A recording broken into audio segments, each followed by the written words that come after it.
Welcome to one of the most spectacular country houses in Britain, a throwback to an era in which scale, reputation and majesty counted for everything. It may have taken almost 3 decades to build, but almost 3 centuries later, the architecture and vision are as impressive as ever. And this weekend, the estate plays host to what is, without doubt, one of the most picturesque triathlons anywhere in the world. This is the Bloodwise Blenheim Palace Triathlon.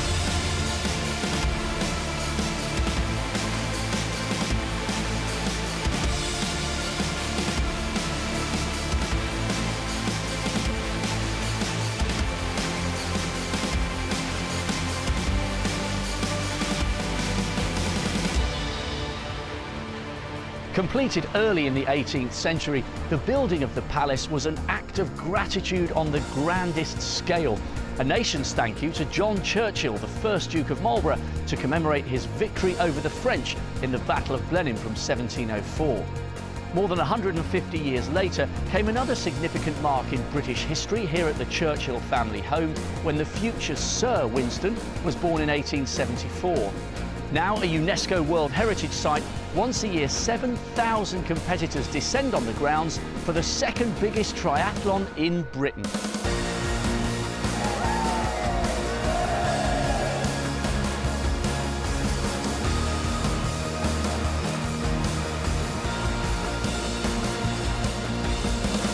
Together with its equally impressive sister event, the AJ Bell London Triathlon, Blenheim forms the first half of the Live to Try series, a campaign to encourage newcomers into the sport. The magnificent country setting and the comfort of closed roads make this the ideal debut triathlon experience, and that's why first-timers form more than half the field every year at Blenheim.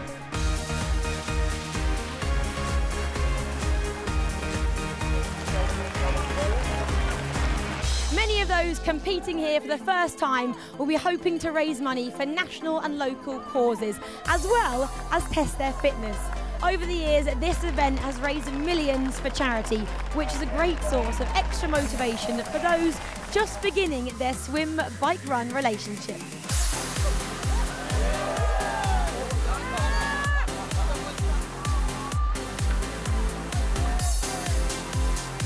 This event also appeals to some of the sport's most experienced performers and brightest stars.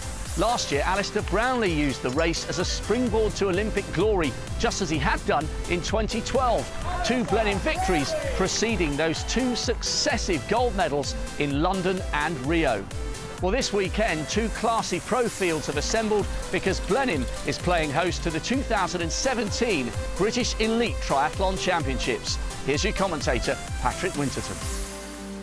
This is certainly one of the highlights of the domestic triathlon calendar. There'll be 39 waves over the 2 days of racing, but everyone's Blenheim triathlon starts at the lakeside with the warm-up and the swim briefing. And then, of course, they're jumping into the water for a 750-metre swim down to the boathouse in the distance. It's one of the longest transitions in the country, but the reward for the run up the hill from the lake is the most scenic changeover in triathlon. But don't get distracted by the sights. It's time to jump on the bike for a 3-lap, 20-kilometre tour of the estate. And then after the second transition, there's a 5-kilometre, 2-lap run to the finish line by the event village. And that, of course, is the moment of glory. Well, there's plenty of entertainment, plenty of opportunity for picnics, and of course the kids are involved as well. Wave after wave involved in the My Sports Children's Duathlon. It's all about minimum pressure, maximum enjoyment, and hopefully the birth of some new triathletes. And then, of course, they get the chance to watch some of the elite athletes in action. And the women's field looking particularly strong this year. Sophie Caldwell, second last year to India Lee. She's back in action and should stand a very good chance. I just love it here. Like, you know, there's not many domestic races that are this good. The course is amazing, the sport is amazing. It was just such a good race to do, and I'd love to get on the podium again. Like I say, hopefully Dan will be fine. So yeah, another podium would be really good. Well, one of her main competitors is going to be Beth Potter, better known for her running. She, of course, represented Great Britain in the 10,000 metres in Rio. She switched to triathlon. This is her debut, and if she's anywhere near the front at T2, she could spring a surprise. Last year after the Olympics, I decided I wanted to change, and yeah, and I've always wanted to try triathlon, so I thought, why not? I used to swim that as a junior, so I always thought, yeah, it's something I've always wanted to try, and yeah, the running, obviously I reached the Olympics, and I thought, well, I'll give triathlon a shot. I'm looking most forward to the run, and we'll just kind of like ride the bike out. So the bike, obviously the key leg for Potter as they get underway. Certainly Caldwell and Kitchen will be up near the front, but keep an eye out for Chloe Pollard. She's a 20-year-old, brilliant swimmer at 16. She did the 3.8-kilometre Ironman distance swim in just under 45 minutes, so expect to see her somewhere near the front of the field. Caldwell will be competitive, indeed she's right up with the leading two. 750 metres, remember the distance. This is a sprint triathlon. It will all be over for the women in just over the hour. Last year's winning time around 1 hour 5. Without the wetsuits, the swim will be a little bit slower, maybe 30 seconds slower than last year. It's Caldwell who leads the way up the hill, just under 500 metres, but it's the gradient that they have to go through that really creates the pain. So, Caldwell Pollard, the first two. Kitchen is there. Sophia Salah from Germany is out, and so is Alderson and Beth Potter. Not far behind, 10:16 the time for Potter out of the water. So she's only given away some 20-25 seconds. Caldwell first into transition. Hannah Kitchen, who was third last year, moves up into second on the climb, up towards the Palace. And that could put her close to Caldwell. It'll be interesting to see what Caldwell's tactics are here. Kitchen needs a good transition, wants to be right on the back wheel of Sophie Caldwell. Salah of Germany into the transition area. An exciting athlete she is, but she combines her training with a PhD in mathematics at Oxford University.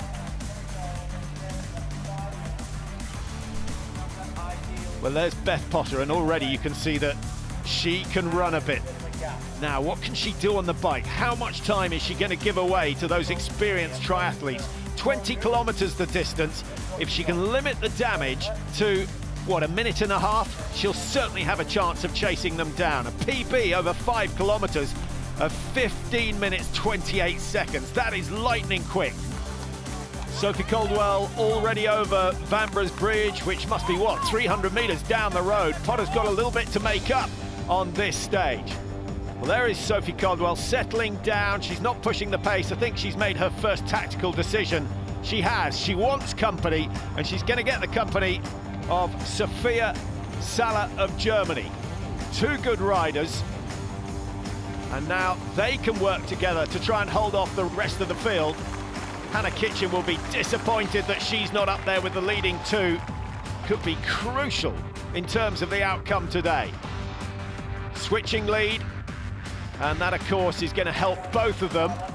It's just a question of which one is going to get into their running quickest. Salah the first to rack her bike. Caldwell has been here before many times. Remember, this is her 8th triathlon at Blenheim. She's yet to win it. She's got a great opportunity today. So Caldwell looks comfortable, and I think she made just the right decision waiting for Salah at the start of the ride. The chasing pack, and that's a bad fall for Lucy Nell, and that has hindered Beth Potter just a little. Potter had no way through on the right-hand side, so she's lost 4 or 5 valuable seconds, but now we're going to find out what she can do. This is her time, the 5K run. As I mentioned, a PB of 15:28. She's not going to do that today, but anything under 20 minutes is good after the 20-kilometre bike ride. Well, here's Salah chasing Caldwell, and Caldwell suffering an ankle injury last week. No signs of that at the moment. Her physio will be pleased. Running very smoothly indeed, and all the time pulling away from the German. It's been a great run from Beth Potter. She's up into the top 3. She won't trouble the leaders. Caldwell's going to take it for the first time. Third in 2014, second in 2016, first in 2017. And a little bit quicker than she was last year to hold off Sophia Salla of Germany. What is the appeal for you of this event and this course? It's a beautiful place. Like, you can't really fault like race around Blenheim Palace. You know, you get city centre races, but you don't get to race around a palace, do you? So that's always really nice. And the course as well, it's just, you know, it's completely closed roads. Sometimes the course is a bit boring or a bit flat, whereas this is a real testing course. And all credit to second place Salla, who combines triathlon training with academia. It worked really well because we kind of swapped around. Both of us did equal amounts of time on the front. Yeah, it was really fun. And Beth Potter, the only athlete to go under 20 minutes for the run. What a debut. My coach was like, 30 seconds to the podium, so that kind of gave me a bit of an incentive in the last lap to try and catch the two in front. I really enjoyed it, really nice venue, and yeah, good to do my first try. And I think Coach Mike Woods will be very happy with that performance, and Sophie Caldwell will be delighted with her win. 1:05.51 the winning time, and that's some 45 seconds quicker than she was last year. A deserving champion. Well, what a race and what a performance from Sophie Caldwell, beating good friend Sophia Salla with a fabulous run. Still to come, the elite men do battle for their national title, and we'll be catching up with some of the thousands of debutantes nervously awaiting their first triathlon experience. See you soon.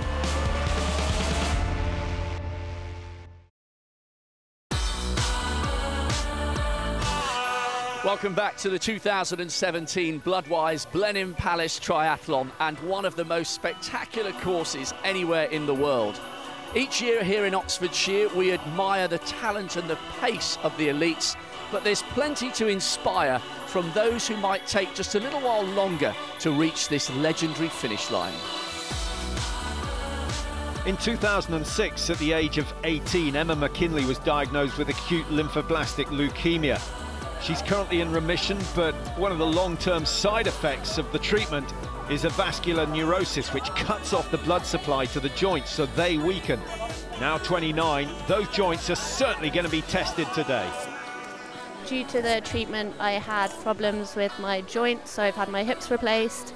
I have problems with my knees and my shoulders, so I can't train as much as I probably should have for this. It will be interesting, but as long as I finish it, that's all I'm trying to do. I think the most nervous is probably my dad. There has been a lot of, are you sure you should be doing this? And he did write that he's brought a wheelbarrow with him just in case to take me home. Well, we wish her well, and she'll be joining hundreds of others in her start wave. It is absolutely amazing here. We should just stop and look at scenery. I've watched them a few times, we've done a couple before, and they look good fun, so I thought I'd give it a go. So Emma making her way down to the start, of course, exactly the same course, 750 metres in the water, 20 kilometres, remember, the bike ride, and then the tough one, the 5-kilometre run. All triathletes know that that is the hard one. And away they go on a swim that is so well managed that there's absolutely nothing to be fearful of. But they have to remember, it's a tough transition, a famous transition from the water to the bike. A 500-metre climb up the Church Hill. It may be 52 years since the legendary British Prime Minister passed away, but here at his birthplace, Sir Winston is still proving to be a source of inspiration.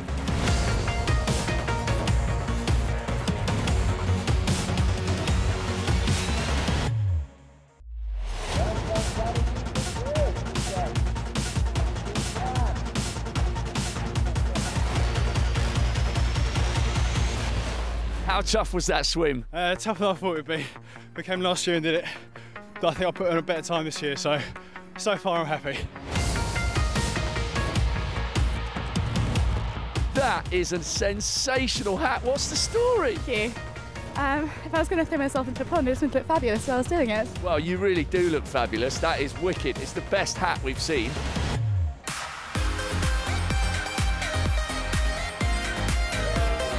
Well, once again, the sun is shining on Blenheim. I know location is important, but the weather helps as well. Emma McKinley, she's completed the first of 3 legs. And And now the bike ride. Emma, of course, doing the whole course today. There are plenty of relay teams here. A nice introduction to triathlon. Choose your best discipline and then get someone else to do the ones that you don't enjoy. Now dressed in fluorescent yellow, that's Glenarman Jones, who's racing in a family team, in a family that have been very, very severely hit by blood cancer over the years. He'll be handing over to Danny Lee for the run, but Steve Lee has already done his bit in the water. Did you pace yourself or did you smash it right from the start? I smashed it, probably went off a bit too quick and then regretted it towards the end. Especially the transition, the run at the end from the lake up to the bike at the end of the swim, that's really hard. It is an emotional time, but it's nothing like what the patients have to go through. Glenn's team and many, many other teams and individuals here doing a fantastic job raising awareness and funds for the treatment of blood cancer. So it's time for Danny Lee to do his bit, 5,000 metres to go. There is another family member, Sarah Miles, who's taking on the whole triathlon herself. I know your other half's just done the bike. Hey, oh, is he finished? You've got the family bragging rights though, because you're doing all three elements as opposed to him only doing the bike. Absolutely, yeah. They're wimping out and doing a section each, yeah. But quite an emotionally charged weekend for the whole family, actually. For me, yeah. I lost my mum 2 months ago to non-Hodgkin's lymphoma. My younger sister's been treated for Hodgkin's lymphoma. My stepmother's got MDS and is having a stem cell transplant in hospital as we speak, so it's really emotional. Yeah, Mum's with me today. I'm hoping she'll give me a little push along around the bike and the run section, yeah. We wish her well, and with so many people here affected in some way by cancer, there's a real sense of solidarity in the fight against the disease.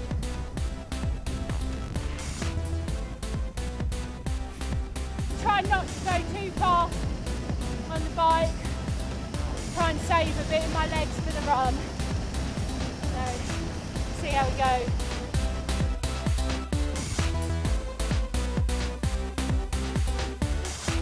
Well, here comes Emma McKinley, still smiling. 2 down, 1 to go. No doubt that the run is going to be the toughest one of all for her.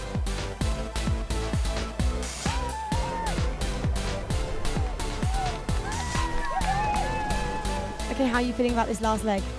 A bit apprehensive. I think it might be a mix of walk and run, but as long as I finish. You're 2/3 of the way. Come on, you've got this. Final push. 5,000 metres, probably the same number of paces for Emma. Still looking very relaxed and plenty of competition out there to chase. Just one of the sights that makes the Blenheim Triathlon unique. This is Luke Ponsonby, who was diagnosed with acute lymphoblastic leukemia back in 2012. He's celebrating 5 years of remission by racing today. If I can show I've had blood cancer, I had stem cell transplant from my twin sister, Checker. You know, the least I can do is bosh out a sprint, a couple of triathlons, put myself through some pain and moral support for all those guys going through what I've been through. It's horrible, it's brutal. I think it's the only word you can describe cancer, and I'll keep doing it until I break myself.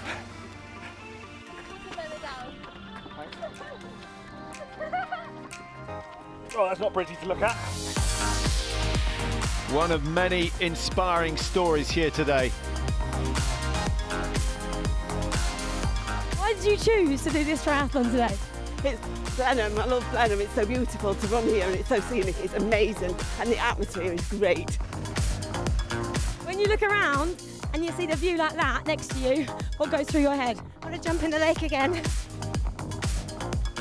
Go on, keep going, keep going. Oh, what a wonderful atmosphere, everyone here, the crowds are wonderful, so supportive, great team of volunteers, so happy that I signed up to do it. Why did you choose Blenheim then? Because it's one of the iconic ones to do. Is it living up to expectation? Exceeding expectation. Luke Ponsonby on his way into the finish. It's been a fabulous effort from him and from all the others here. I call it dreamy. It's so nice, especially a day like today. Everybody's out, spectators are wonderful, you get the buzz from the cheer. It was great, it's an amazing place. All the people were supporting and cheering, such a happy feeling. Feels so special and amazing, really. It's a great event.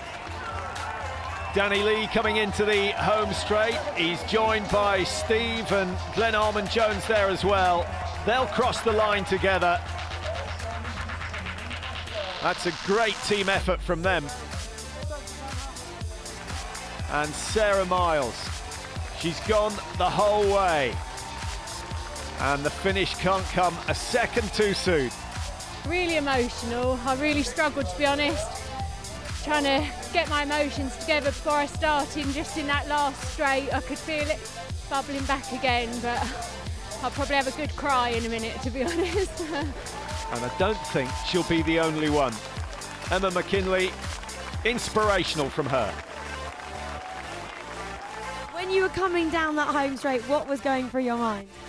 Just like so much happiness that I'd finished it and kind of surprise. And just willing my legs to keep going just that little bit longer. So plenty of happy faces as they cross the line. Some have completed one whole triathlon, some have done one section.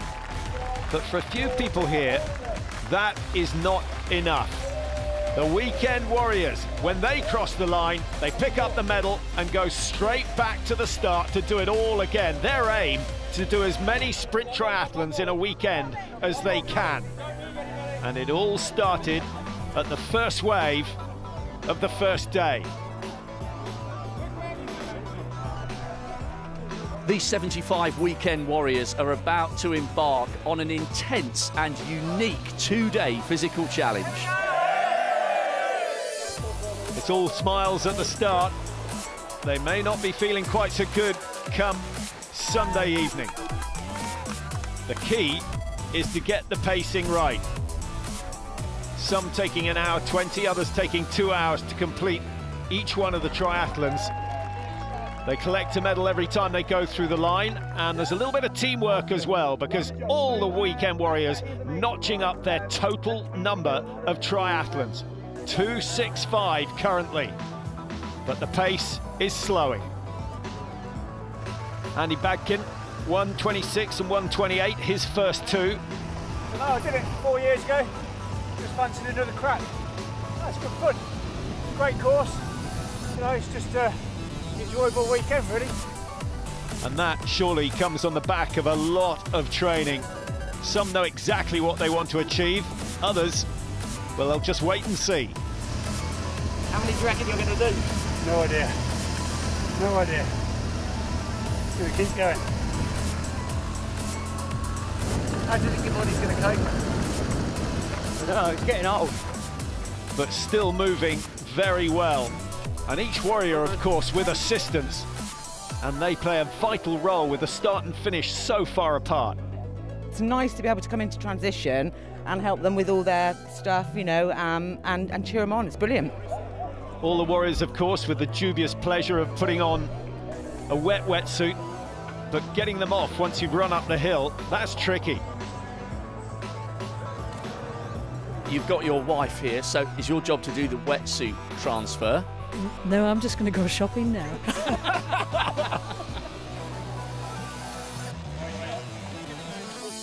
Some adding well to the tally. Number 6. And a couple of guys obviously didn't read the instructions. He said, let's do the Weekend Warrior. We do one on Saturday and one on Sunday. Then we got a bloody email to say, do as many as you can on Saturday and many as you can on Sunday. So it's all his fault. So you didn't realise you had to do as many as you can? I thought it was 1 + 1. This is Paul Herden, who did 4 on day 1 and is on course to do the same on day 2.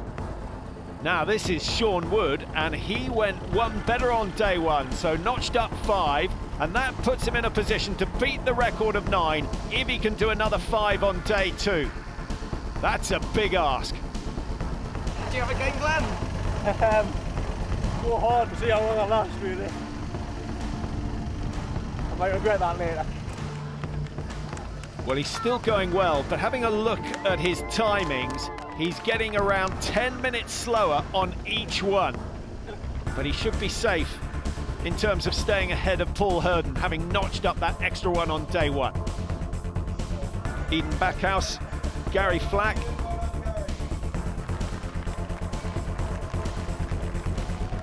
Is that you done for today? One more to do. I gotta get to the start before 3:30.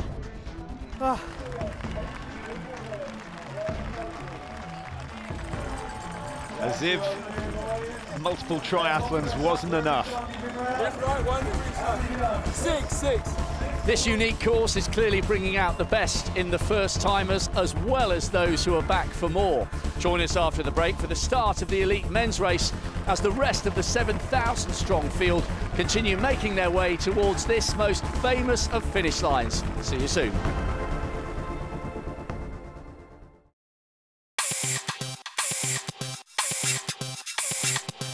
Welcome back to the 2017 Bloodwise Blenheim Palace Triathlon here on the Duke of Marlborough's Regal Country Estate.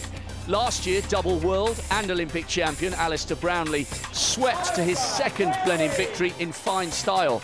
12 months on, it's time for another one of the nation's finest to follow in his mercurial footsteps. And with the British elite national title on the line, this could be a seriously intriguing race.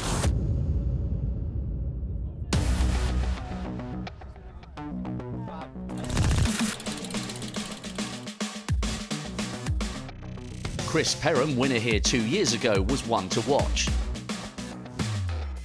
And Gordon Benson, teammate for the Brownlees in last year's Olympics, will always be a tough man to beat. Competing here in 2016 and using the bike stage as a rehearsal for the race in Rio, when it came to the run, only Alistair Brownlee could beat him to the Blenheim finish line. It's great to be back. Last year it was on the cusp of selection when I raced Blenheim, and I love and enjoy the course here, so it's really good to be back and enjoying it. It's been an interesting one this year. I've been working on my running all winter, trying to get back to where it was previously, and hopefully I'm here to get in the mix. David Bishop had possibly the best season of his career in 2016. Its high point, a win at the AJ Bell London Triathlon. He knows about the threat Benson always poses. Gordon raced last year. He was sort of in pilot shape then, so it was more swim biking, and now I know he's been working on his running. My brother's told me up in Leeds it's been going well, so Gordon's a big target, but there's always the usuals as well. You never know, the top 10 is going to be littered with decent guys. Chris Perham might have surprised a few winning here in 2015. It would be no shock to see him do the same today. I think Blenheim does suit me with the run up the hill. Means that a good swimmer can really push up that hill and can cause a break to happen, and hopefully that's the plan for today, to get a small group away, and yeah, hopefully my running's there to finish the job.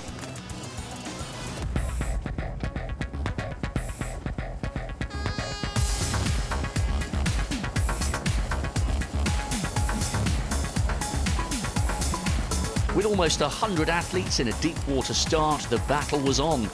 As with the women's race, the warm conditions meant a non-wetsuit swim and an advantage for some, with Benson and Perham soon stretching things out. I kind of feel the non-wetsuit will kind of benefit me a bit more, just because it kind of is more lenient towards a strong swimmer. So yeah, I kind of feel, if anything, it would be better for me. Perham's making those conditions work well for him as the stage unfolds, as is the man dominating the swim so far, Gordon Benson. I'd always try and swim near the front and then utilise that and go from there, but I think it's definitely the best way to race, and especially rolling races together, then we can push on together and use that to our strengths. So with transition approaching, let's pick up race commentary with Patrick Winterton. What a tremendous swim from Gordon Benson. He's going to be one of the first out of the water, along with Alistair Rogers. Benson, of course, who took gold at the European Championships back in 2015. Now, can he string that lead? Chris Perham is out of the water. We've got Teagle there, James Teagle, coming out 9:15, just 4 or 5 seconds down off the leaders. David Bishop in the mix as well at 9:18. And then a little bit of a gap back to Jack Willis at 9:24. but they could all regroup on this climb up the Churchill, as it's known. The second group out of the water. Now those guys going to have a tough time. It's a sprint course, remember, and once this transition into T1 is complete, it's a 20-kilometre bike ride on a 3-lap course. Gordon Benson leading the way. We've got Alistair Rogers, James Teagle in there as well, and just behind him, Chris Perham.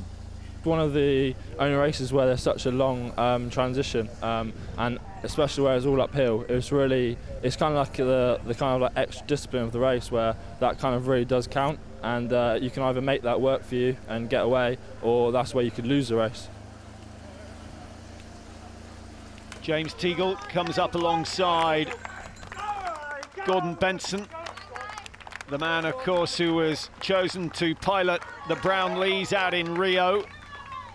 What great experience for him, should he qualify for the next Olympics. Great Britain, probably the toughest country to qualify for the Olympic Games, as things stand at the moment. So, through the walls, into the courtyard, and this is the first time that they'll get a sense of the atmosphere here at Blenheim.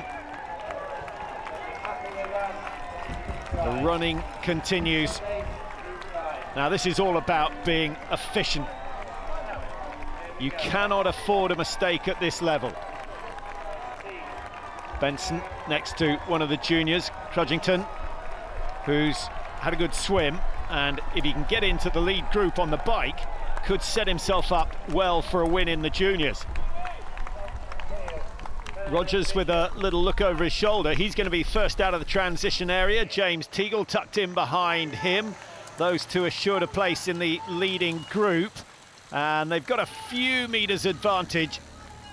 We've got Chris Perham in third, and it looks like Gordon Benson in 4. Crudgington just behind them. A nice, easy section down towards Vanbrugh Bridge. Speeds of in excess of 60 kilometres an hour as they get underway in this 20-kilometre ride. No problem for Perham to close up on the leading two. Gordon Benson's in there as well, and then a little bit of a gap back to the rest of the field. The chase is on. Will this group of 4 decide to try and make a break? Well, this is the opportunity to do it. Crudgington is trying to bridge the gap. He's doing well at the moment, but there are plenty of hills here in Blenheim, and that means opportunities to get clear. Slightly surprised to see that David Bishop has not made this leading group of 4, soon to become 5, as Crudgington's closing that gap down fast. Gordon Benson happy to do the work at the front, just as he did last year with Alistair Brownlee.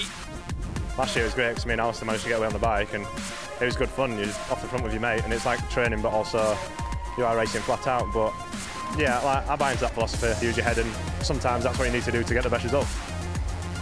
With a hard-earned lead, there would be no sense in letting it slip away.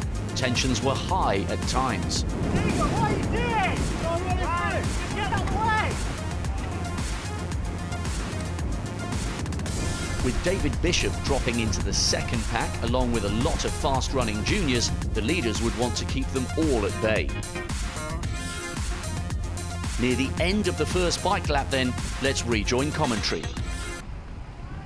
So we still have a group of 5, and Teagle is in there. We've got Perham, Crudgington, and of course Gordon Benson, who's done a lot of leading. Teagle and Perham, I think it's fair to say, doing a lot of hiding. But it is a race, and all these races are tactical. They know exactly what they're up to.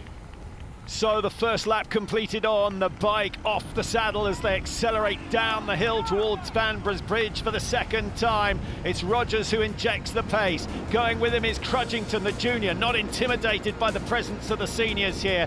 And it looks like a 5-way race in Blenheim. Benson, Perham, Teagle, the favourites. Rogers and Crudgington hanging on in there.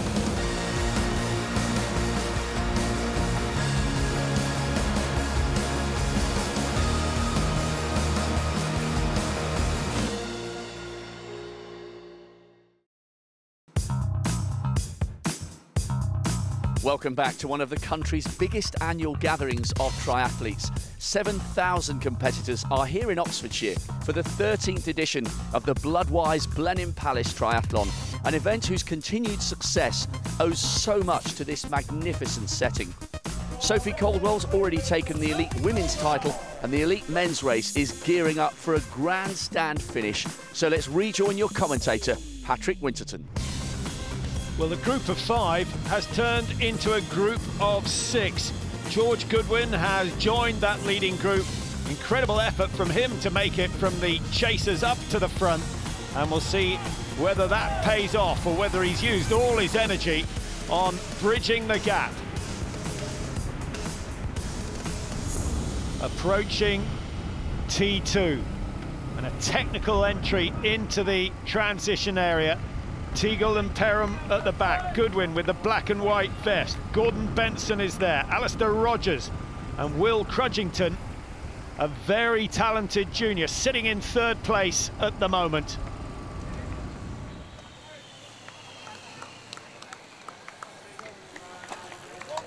Everyone off the bikes in time, and all the athletes knowing exactly where they've got to go.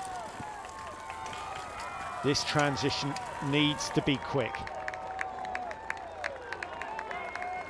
Gordon Benson taking no chances whatsoever. He really does want this national title. He's hungry for it. He's coming off the back of a really heavy block of training for World Cups coming up. So you'll have to wait and see how the legs feel on phase 3. It's Chris Perham who's first away. Good performance by him. Gordon Benson only a few metres behind, so the 2 big names still very much in contention here at Blenheim as the chasing groups come into the courtyard, into the transition area. They know their chances of a win have already gone. The victory is going to go to one of these 5 men. Chris Perham. Tall, 6'3". Gordon Benson exactly the same height, so it's the 2 big men who lead, and then the relatively small James Teagle tucked in 3rd place. Teagle had a great result in Madrid, finished 11th in the World Cup there, and I know his joints, his muscles, a little bit sore after that effort, so he'll be trying to conserve energy as long as possible. High tempo and a high cadence should keep him in contention with the leading 2. It's just a question of what Perham and Benson decide to do. And they look relaxed at the moment. Crudgington and Goodwin some 15-20 metres off the pace. Alistair Rogers finding the pace just a bit too fast. He's now 50 metres adrift. As James Teagle makes a little bit of a move, keeps the feet low, the hands low. Good efficient running from him, and he moves up alongside the 2 leaders. Teagle looking very, very good at the moment, but there's still a long way to go. The chasing pair, Crudgington looking to become the winning junior. Izzard, another man who's in line for that title, and he's probably the best runner of the leading 15-20 men, if not the whole field. But he's got work to do because we have a breakaway group of 3. James Teagle with the 2 giants alongside him, Perham and Benson. So 5 on the bike had become 3 on the run. But on the first lap, nothing could separate the leading trio. Only the fast-moving junior Barclay Izzard seemed likely to change any podium positions. Benson and Teagle aware of his progress.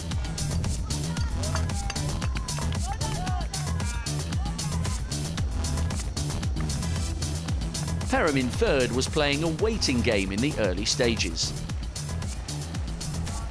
It's 2 laps, kind of like get through it on the first lap, but on the second lap, because it's towards the end where you're coming into the finish, and it's where the pace is going to be picked up ready for that sprint finish. So yeah, it's really, you don't really notice it as it's happening, but like the legs can feed it. I feel like my running's getting there. I've been racing this year since March. I didn't quite get it right for a couple of months, and something just wasn't quite clicking, and then it started to come together now. I want to race triathlons to win triathlons. Onto the second lap, would Benson have the strength to back up his front-running strategy? Let's join your commentator, Patrick Winterton. So no change at the front of the race, just under 9 minutes for the first lap, so a relatively slow pace. Surely they're going to be well under 18 minutes for the 5K run. The body's working overtime, the minds also. Do they stick to their race plan? Do they make a new one? This man might force them to. Barclay Izzard is flying along the route. If he keeps this pace going, he might put a little bit of pressure on the three leaders. A little reprieve as they drop down the hill, but there's a long climb up to the palace at the finish of this one. And then, of course, they're going to have to raise a sprint if the situation stays like this, and it looks as though it will. Perham dropping a couple of meters on the downhill. Might be wise. Limit the damage to the muscles on the downhill sections. Micro trauma can certainly reduce your sprinting abilities. Benson, big, strong figure. What's he got in terms of a sprint? Teagle still looking light on his feet. And Barclay Izzard, who's been on his own for the last 7-8 minutes, still running very, very well. Capable of under 15 minutes for the 5K. Now they see the palace as they work back up towards the transition area and of course the finish. With just over 400 meters to go, a little bit of burst of speed from Gordon Benson, and the first look over his shoulder just to check on his competition. Teagle is still there. Chris Perham perhaps caught napping. And Perham has let a gap of 7-8 meters pick up. Perham's certainly got a good sprint on him, but as he winds it up, so does Gordon Benson, who checks for the second, third time. And now Teagle found wanting for the first time. He's looked so good early on. Maybe that effort in Madrid costing him at this stage. And he checks to see whether his podium position is safe. I think it is at this stage. One more turn to go. Now they can see the finish. And again, an injection of speed from Gordon Benson. This time, Chris Perham doesn't respond. But there's still 300 meters. Plenty of time for him to make a move if he's got anything left in those legs. Benson still upright. The shoulders a little bit tight, but the power of his running is clear to see. It's going to be a win for Benson. Still a little bit nervous. He's going to have a stiff neck if he keeps turning around as much as this. Perham checks over his shoulder as well. And I don't think there'll be any change in order. 50 metres, it's Gordon Benson who takes the victory. Second last year to Alistair Brownlee. This year he betters Chris Perham and James Teagle, who gave him a wonderful race round the Blenheim course. Well, an exciting finish, not for the first time in Blenheim. And James Teagle, third place, less than 5 seconds behind. Perham in second, the day belonging to Gordon Benson, the new national champion. Had a brilliant swim, got on the bike straight away, pushed on. Group of 5 stayed away. George Goodwin, just on my shoulder. He rode very well, bridged across the front group on his own. Group of 6 into transition. It was a running race from there. Delighted to be British national champ, elite senior. First time. Yeah, credit to Chris. Pushed me all the way to the line, literally. Yeah, I just tried to run as hard as I could and try and save a little bit for that finish, but Gordon just had that little bit extra on the day, which was it was good to have that competition, and yeah, it was a good, tough race. It certainly was, and let's have a look at the results. Gordon Benson on top, 58.26, 25 seconds slower than Brownlee last year. Perham in second, Teagle third, and then, of course, a brilliant run by Barclay Izzard, the best junior here today. He has a rosy future ahead of him. Gordon Benson will be celebrating tonight. He gets the Blenheim medal and, of course, the national title as well. Plenty of those who started in wave 38 and 39 are still going out there. And of course, the weekend warriors trying to fit in one more triathlon just to notch up the total. They're well in excess of 350 triathlons between them. Now, if my calculations are right, that's almost 10,000 kilometers. That would get them from Blenheim to Brazil. Accumulation of effort is mighty impressive. 6 of the best. Yes, thank you very much. Yeah, that was tough on the last bit, I must admit. Struggled there on the run, but got there in the end. It's been great fun. It's a great event, and it's great to do our little bit.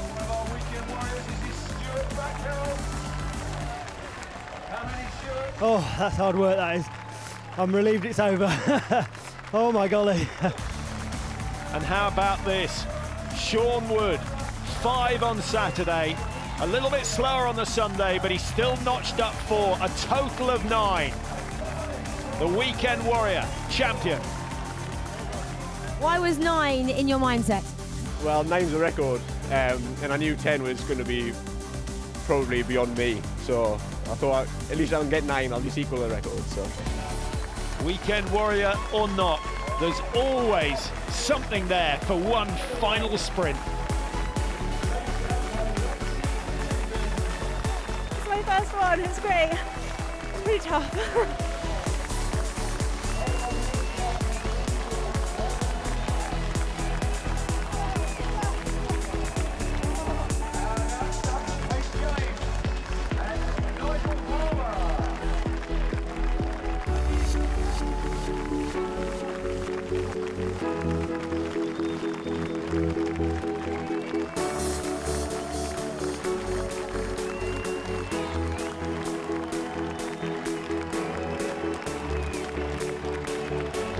You loved it.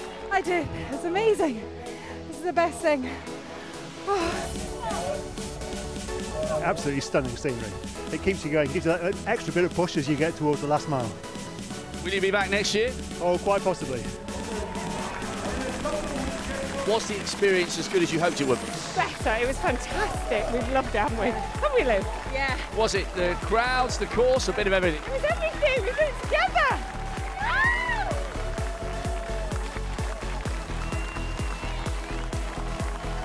How are you feeling right now? Exhausted, but very happy. Give me 5 minutes and I'll be signed up for next year. Brilliant. It was really, really good. Beautiful course. Amazing.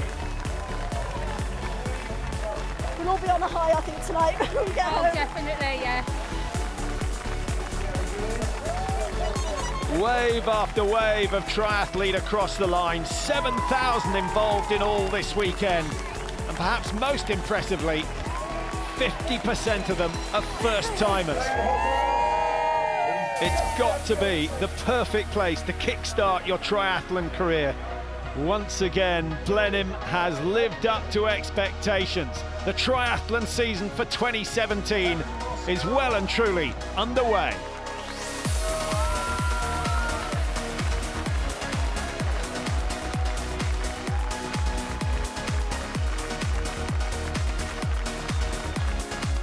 That's it from another brilliant weekend in Blenheim. Sophie Caldwell and Gordon Benson have taken the 2 elite titles. The Weekend Warriors came, ran and conquered. And thousands of debutantes are going home with great memories of the event and the sport, hopefully to return again in the future. From everyone on this stunning Oxfordshire estate, bye for now.